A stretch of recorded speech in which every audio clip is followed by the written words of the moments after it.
Rp800.000 oleh kantor pos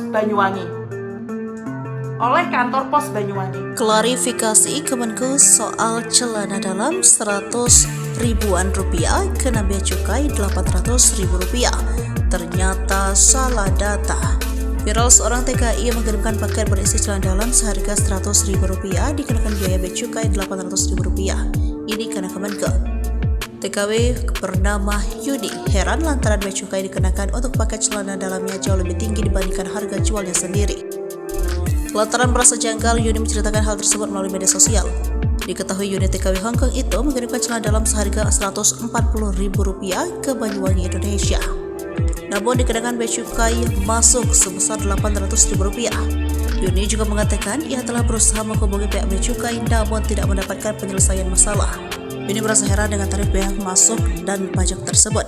Pasalnya Yudi mengirimkan barang serupa ke Jakarta dan hanya dikenakan tarif bea masuk dan pajak sebesar Rp40.000. Dengan tarif bea masuk dan pajak yang begitu besar, ia mempersilahkan bea cukai untuk mengambil barangnya saja.